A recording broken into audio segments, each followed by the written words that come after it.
Is real estate going to actually crash, as most media outlets are warning? Hi, I'm Beatrice Ponce from Corelogic Banker at ykbiscayne.com.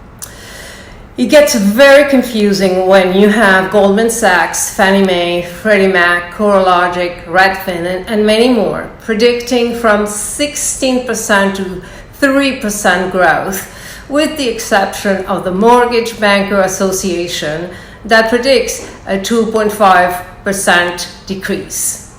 Well, what they're actually using for their forecast is based on expected different interest rates. You know, when things get this confusing, I like to go refresh the key points. So today I bring you 4 things to expect for the US real estate 2022. And number 1 is the Federal Reserve reversing their pandemic economic policy.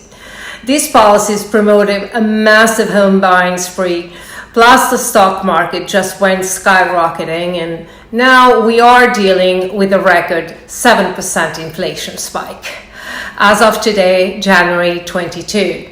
Well, this is the result of excessive QE and all the rest of the financial tools. They just announced that by March this year, liquidity will be reduced and interests will start to rise. Now, according to some very respected economists that I follow, the real estate market will actually feel the impact and start to really see a slowdown once interest gets to 3.75 to 4%. So far, the Feds have announced 3 rate increases by fall 22 and up to 3.50%. So if their plan works smoothly, the real estate might not get as disrupted during 2022. And increasing yields doesn't mean that you cannot buy a home. It just means that the rules change. Number 2, market correction versus inflation. Today, January 2022, inflation is at 7%, 3 times the 2% policy of last decade. Some experts claim the inflation is the result of the economic lockdowns that disrupted production and supply chains. Other experts point out directly to the Fed's 10-year long-term excessive QE, or more commonly referred to as printing money and bailouts, as the main reasons for this high record inflation. The Feds put themselves on a crossroad. They now either protect the stock market, credit markets with their QE and the rest of their economic tools, or they actually do commit this time to raise interests and let the corrections of the markets take place. They can also put in place some correction and then come back with more QE and the rest of the tools before the market collapses. And this mechanism of stepping in and out has been a trend to keep the economy from a major crash during the last decade. Let's be clear. Allowing a full correction, letting businesses close down, and letting people lose their jobs and homes is as bad as the cost of inflation. This is an electoral year. I believe they will try their best to avoid a major crash, as some predict. The situation is both economical and political. For now, I recommend to keep a real focus on the second quarter to actually foresee the effects on real estate and on the real economy. Now let's go to number 3, low housing inventory and massive construction surge.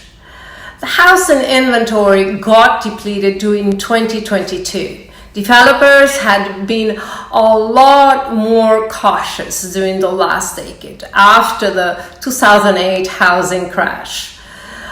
Back in mid-2019, much prior to the pandemic, Craig Stutnicki, CEO and founder of ISG World Related, explained at their yearly summit how the lack of new construction would affect the market during the next 3 to 5 years.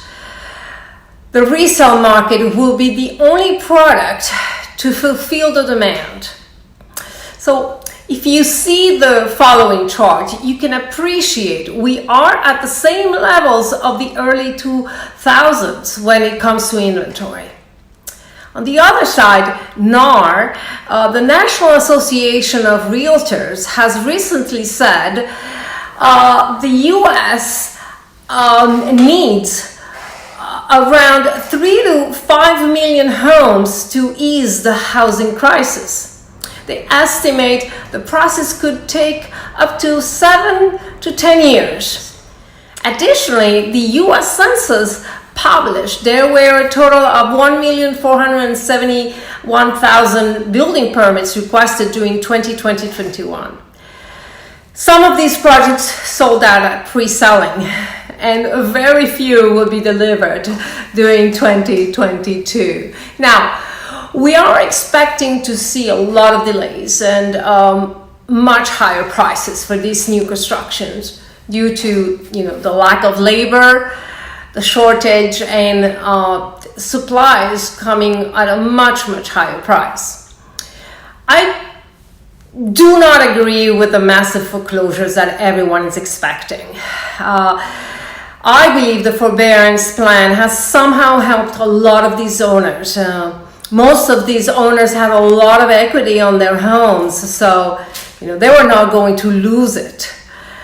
This is a very different crisis from the 2008-2009. The inventory that will foreclose will be absorbed by the actual demand. Now, the real problem, as this lack of housing inventory persists, it's in the rents going higher and higher. I do believe you have to be careful on how high to go before affordability becomes another issue. There is so much a landlord can raise rents. You have to see the local jobs. When you add the numbers are not there. I would suggest you research well the average income in your city before considering going higher and higher on your rentals. Affordability can push people to move back with the parents or with roommates, and that could lead to vacancy rates spikes. Number 4, demographic and migration. According to the U.S. Census, out of the 78 million millennials, a large portion have reached 35, which is the age range estimated for first home buyers. Now, let's remember the 2008 crisis pushed millennials to move in with parents, and they saved a lot of money. With the pandemic, a lot of millennials got motivated and purchased a home. On the other hand, we also had a lot of Generation X and late boomers retiring, selling their homes and relocating to cheaper states. We also need to add our second home buyer that is investing on vacation homes just to have another choice where to go in case we have another lockdown, which I hope not. Then we have our foreign national investor that are not, they have not really been able to come with the lockdowns and the vaccination requirements. There has been much less foreign buyers. But as economies open up, we will see them back. Therefore, demand for housing is there. There's no indication for a change during 2022. Now, The migration from northern states to southern states was accelerated by the pandemic, but it was not created by it. People from heavily taxed states were already looking for cheaper alternatives.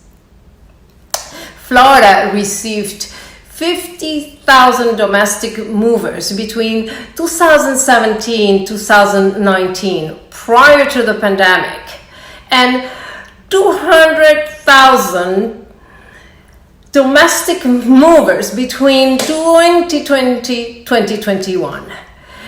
Now, during 2022, many cities' home prices escalated to all-time high. Migration could start focusing on other cities with more affordable housing. Affordability will be a stronger issue in 2022. With the exception of South Florida, that I will cover at another time, South Florida will remain at the top list as #1 state for home buyers. But on the rest of the country, we could see home buyers shifting and starting to look into other cities for cheaper cost of living. If you find this information useful and like to read the full article, click on the link and read my latest post. You can also contact me. I am here to help you. And remember, hit the like button and help me get more visibility. Do not forget, much of our successes get lost for the lack of a little more. Again, this is Beatriz Ponce from Corelogic at ykibiscayne.com, and thank you for listening.